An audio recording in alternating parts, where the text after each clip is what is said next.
Coucou mes amours, j'espère que vous allez tous super bien. Aujourd'hui on se retrouve pour une toute nouvelle vidéo spéciale premier trimestre de grossesse. Je vous retrouve aujourd'hui dans un état vraiment piteux. Mais voilà, ça sert à rien de faire semblant. Quand t'es enceinte, des fois t'es pas bien. Et c'est actuellement le cas, je suis malade comme un chien, donc je vais pas faire semblant. Je vous filme du coup cette vidéo dans le plus simple appareil, c'est-à-dire malade, pour vous raconter un petit peu comment s'est passé mon premier trimestre, du début, donc du jour où je l'ai appris jusqu'à maintenant. Sachant que là du coup j'entre dans mon deuxième trimestre à la fin de cette semaine, donc je serai à 16 semaines. Ah mais non, je suis dans le deuxième trimestre là. Ah oui, mais je rentre dans le deuxième trimestre aujourd'hui.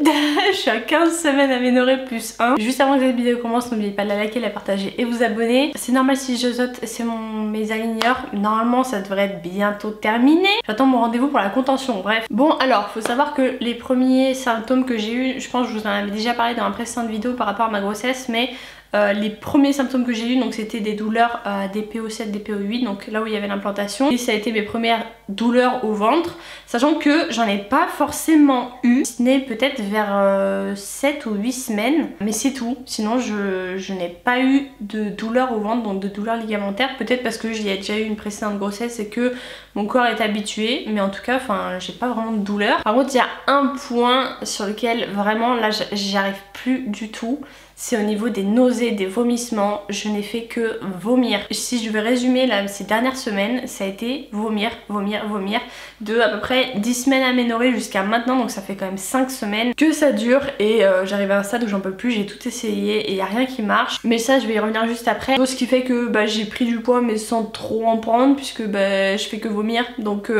en fait c'est juste que je me venge sur les moments où je me sens bien, du coup je mange un peu n'importe quoi là où je me sens bien, du coup c'est là où je prends du poids. Bref, je sais pas si vous avez compris, je crois que je dois être à plus 3 kilos, un grand maximum, mais c'est déjà pas mal. Ensuite mal de dos, ça c'est surtout en ce moment, je sais pas trop pourquoi, mais ça commence à me tirer un peu sur le bas du dos. Des fois j'ai des journées style sciatique, je pense que vous voyez à peu près, c'est que ça me prend du bas de la colonne jusque même dans la cuisse, ça m'a fait l'autre jour, et pas très agréable, mais on va dire que c'est pas vraiment le pire. Bien évidemment les odeurs qui me dégoûtent, je vous avais fait une vidéo où je vous emmenais faire mes courses avec moi, les odeurs qui me dégoûtent, ça commence un peu à passer, mais pas sur tout. Donc là c'est à dire, là je prends sur moi par exemple pour mon shampoing sec, là je viens d'en mettre là, c'est une odeur très très forte, donc je prends sur moi, mais il y a des odeurs qui passent toujours pas. Mais en tout cas je trouve quand même que ça va mieux. Avant j'étais vraiment sensible à n'importe quelle odeur, et là je trouve quand même que ça va un peu mieux, donc je suis un peu rassurée. J'essaie quand même d'éviter au maximum, je mets toujours pas de parfum, mon mec met toujours pas de parfum, il est toujours interdit de parfum, mais ça va quand même légèrement mieux, en espérant que ce soit pas qu'une passade et que ça aille jusqu'à la fin. Ensuite bien évidemment les douleurs à la poitrine, ça je pense que je pouvais pas passer à travers.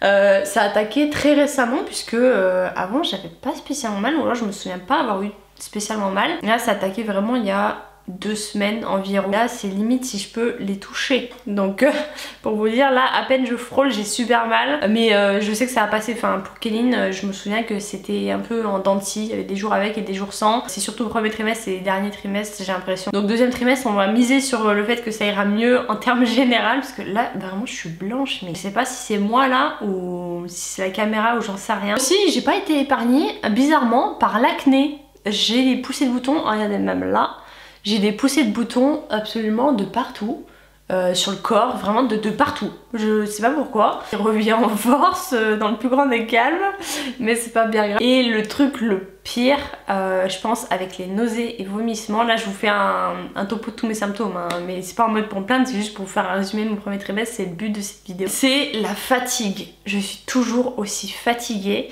Je crois que c'est depuis, on va dire 9 semaines à peu près, 9 semaines aménorrhée, que je suis fatiguée, mais c'est même pas de la fatigue, c'est je suis exténuée, j'arrive même plus à tenir debout, je fais que dormir, et même quand je dors je suis fatiguée, enfin vraiment c'est un cercle vicieux, c'est plus je dors, plus je suis fatiguée, mais plus j'ai envie de dormir, enfin... Vraiment c'est horrible, j'arrive rien à faire. Tourner des vidéos j'arrive pas, faire des DIY j'arrive pas, j'arrive rien à faire, j'arrive même pas à bouger, sortir de mon lit, j'arrive rien à faire. Donc ma foi, après je sais pas si c'est pas dû, alors forcément oui j'étais déjà fatiguée avant, mais là encore pire, puisque par rapport aux nausées et aux vomissements, je me suis fait prescrire du Cariban, que j'ai demandé moi volontairement, puisque j'en avais déjà entendu parler sur des forums qu'apparemment ça marchait super bien pour les nausées, et du coup j'en ai demandé, et en fait ça a été le début de mon mode légume, mais vraiment je suis un légume, j'ai pas honte de le dire. Donc je suis passée sous du Cariban, sauf que pour ceux qui savent, c'est un médicament qui est prescrit uniquement sur ordonnance et qui coûte 29 € et t'en as pour même pas 10 jours. Enfin, c'est vraiment honteux parce que tu te le fais prescrire, mais au final tu payes quand même 30 balles. Donc j'ai arrêté le Cariban, même si ça marchait plutôt très bien. Et je suis passée du coup sur du Primperan ou Primperan, je sais pas. Et ça marche pas du tout. Voilà, apparemment c'est un neuroleptique ou je sais pas quoi là. Et le seul truc que ça fait, c'est me rendre encore plus fatiguée, encore anxieuse, pas bien, vraiment genre déprimée et tout. Enfin, je suis pas bien du tout avec ce médoc, du coup là j'ai décidé de l'arrêter. Je sais pas vers quoi je vais me tourner, je pense que je vais me retourner vers le Cariban, quitte à payer 30 €, je m'en fiche en fait, mais juste pour être bien, parce que je suis juste pas bien. Genre vraiment j'ai envie de pleurer tout le temps et je sais très bien que c'est depuis que j'ai attaqué le Primperan. En tout cas que je suis pas très bien. Donc si c'est pour soigner le mal en m'en donnant un autre qui est franchement 2 fois pire, je suis désolée mais je pense que je préfère vomir plutôt que d'être pas bien psychologiquement, d'être fatiguée et tout. Donc je sais pas vers quoi je vais me tourner. S'il y en a qui ont des solutions radicales dans les commentaires, puisque Cariban ça marchait mais après il y avait quand même des jours où je vomissais quand même. Bref voilà, pour tout ce qui est symptômes de grossesse, je pense que c'est déjà pas mal du tout. C'est grave dommage que je sois dans un état comme ça parce que j'aimerais tellement être joyeuse, profiter de ma grossesse et tout. Je me dis, deuxième trimestre ça attaque aujourd'hui, touchons du bois. Il faut que ça aille à un moment donné parce que je me vois mal rester comme ça jusqu'à la fin de ma grossesse. Je sais que j'avais été malade pour Kéline mais à ce point là vraiment pas. Je sais que j'avais vomi et tout mais pas tous les jours comme ça. Là c'est vraiment genre le moindre truc que je mange, même si c'est une cuillère de trop et que ça passe pas, ça passe pas. Les trucs qui passent beaucoup moins que d'autres, le lait pareil je peux plus, comme pour Kéline je peux plus. Donc j'essaie de prendre tout ce qui est lait d'amande, lait de soja, les trucs pas trop lourd. Et dès que je mange un peu trop vite du lait aussi, par exemple vous voyez les petites bouteilles de Yop, je suis obligée de les boire en 4 fois et pas en une fois comme je faisais avant. Donc j'essaie d'éviter aussi tout ce qui est laitage et tout, enfin bref. C'est hyper compliqué parce que là vous voyez, là je crève la dalle mais j'ai peur de manger et en même temps si je mange pas je vomis. Enfin je sais pas si vous voyez mais vraiment le cercle vicieux de ouf. J'ai pris une banane pour après, je sais pas si ça va me faire du bien mais croisons les doigts. Donc au niveau ensuite du coup de ma grossesse, après on va en parler, j'ai fait du coup l'échographie du premier trimestre et tout s'est très bien passé. On avait super peur avec mon chéri parce que c'est là où on avait découvert que Kéline elle avait une clarté nucale qui était énorme, qui était à 9 et là au final la clarté nucale de notre bébé est à 1,6 donc c'est très bien.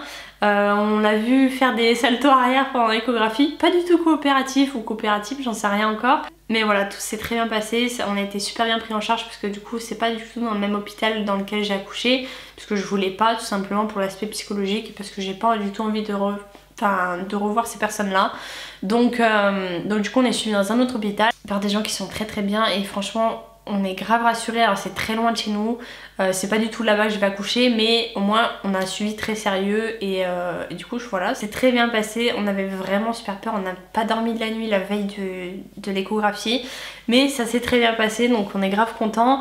On n'a pas eu d'estimation du sexe puisqu'on l'a pas demandé, puis je pense que c'était un tout petit peu trop tôt parce qu'on est allé à 11 semaines aménorrhée plus 3 donc normalement c'est vers 12 semaines que tu peux avoir éventuellement une estimation, mais comme je vous avais dit j'en voulais pas spécialement puisque j'ai l'intention déjà de faire une gender reveal et puis je voulais pas me donner d'idées donc je suis toujours en mode ressenti garçon mais il y a des moments, des petits flashs de filles qui me viennent et je me dis je sais pas. Donc du coup vu qu'on est suivi beaucoup plus assidûment, on nous a prescrit du coup de faire le tri-test, donc c'est le test pour la trisomie 13, 18, 21, chose qu'on a fait et on a eu les résultats et c'est tombé sur un risque sur 957. Donc vu que c'est pas un risque sur 1000 et que c'est en dessous, il faut du coup faire un DPNI, chose que j'ai faite. Et là du coup on attend toujours les résultats donc logiquement je devrais les avoir d'ici une semaine grand maximum. Alors ce test il nous a été prescrit non pas parce qu'il y avait un problème à l'échographie puisqu'il n'y en avait pas, vraiment tout a été vu, mais c'est juste parce que vu les antécédents de Kéline au niveau de sa clarté nucale, alors Kéline n'était pas trisomique mais au vu de tous les antécédents qu'on a eu il fallait quand même vérifier donc on attend les résultats. C'était un peu panique à bord puisque on voulait pas être stressé comme ça, on s'était dit bon le tri-test, la clarté nucale est nickel donc je vois pas pourquoi il reviendrait mauvais. Et en soi il n'est pas revenu mauvais, c'est juste 1 sur 957, ça t'oblige entre guillemets à refaire un test, donc du coup le DPNI, les joies de la grossesse. Entre temps, puisque future maman très stressée a besoin de rassurer son petit cerveau et son petit cœur, donc on a acheté avec mon chéri un Doppler qu'on a trouvé sur Vinted.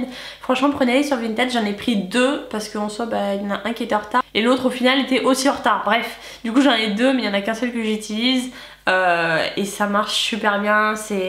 Faut pas en abuser parce que voilà, je sais pas si ça peut être mauvais pour le bébé, mais je préfère éviter. Faut pas non plus trop en abuser, donc pas rester trop longtemps sur le ventre. Mais c'est vrai qu'au début on mettait genre une demi-heure à trouver bébé et maintenant on met 3 secondes. Et c'est vrai qu'on se rend compte que le bébé grandit bien.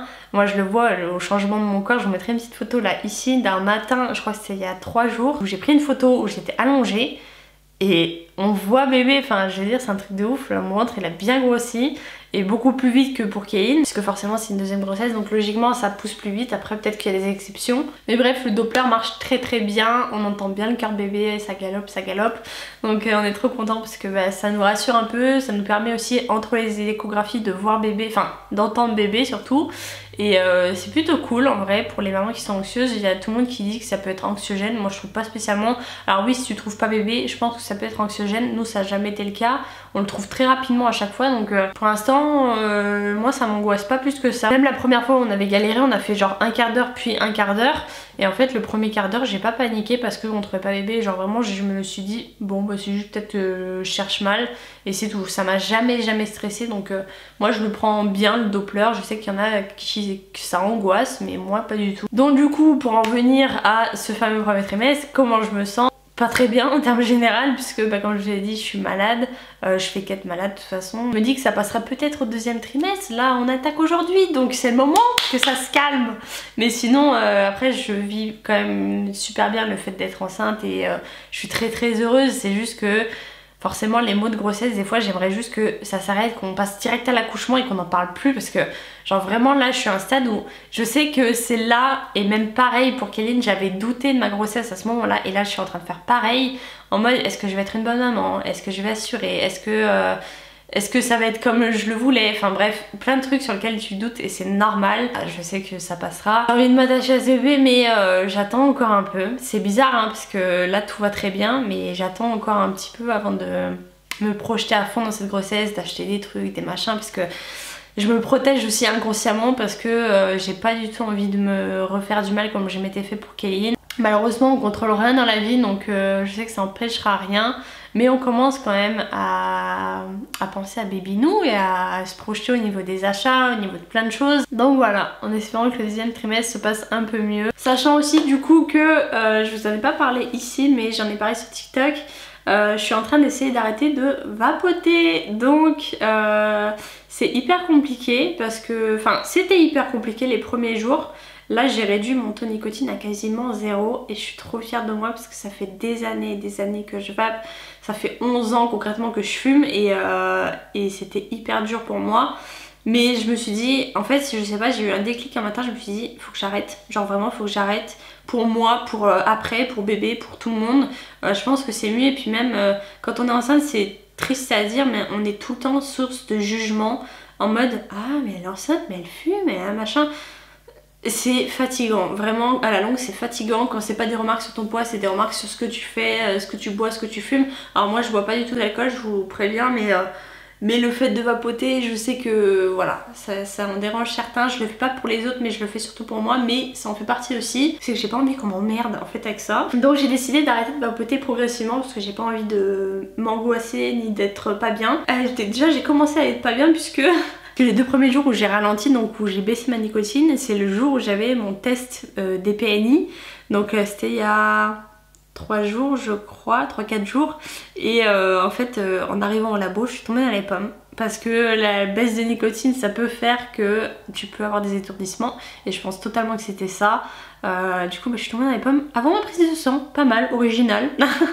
Généralement les gens c'est après, mais non moi c'était avant. Bref, du coup voilà, bon, ça arrive, mais je sais que ça va aller un peu mieux. Déjà je me surprends par rapport à avant à me déplacer dans la maison et à me dire oh j'ai pas pris ma vape, bah c'est bien.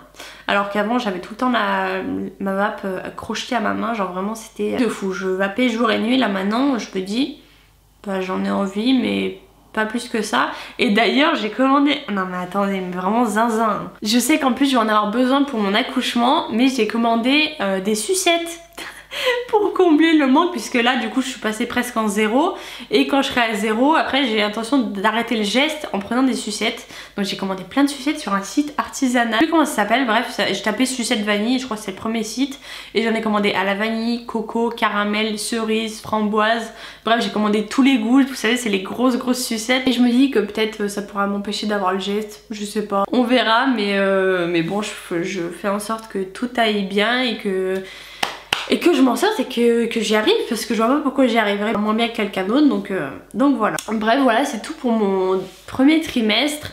On attaque le deuxième en douceur en espérant que tout ira bien. On saura le sexe du coup normalement le 15 décembre, mais nous on le saura pas directement puisqu'on veut faire une gender reveal. Donc on est obligé d'attendre que tous nos proches soient là. Ça va être hyper dur d'attendre parce que moi j'ai trop envie de savoir vraiment. Et du coup logiquement mi-décembre on devrait savoir. Donc voilà, j'ai hâte. Faites vos pronostics dans les commentaires. Ceux qui pensent que c'est un garçon, ceux qui pensent que c'est une fille. Honnêtement aujourd'hui je sais même plus. Je sais toujours pour les grossesses des autres, vraiment à chaque fois 100% de réussite, mais là pour moi je sais pas. Bref voilà, c'est tout pour moi. J'espère que cette petite vidéo vous aura plu, cette petite vidéo bilan. Et puis je vous dis à la prochaine pour une prochaine vidéo.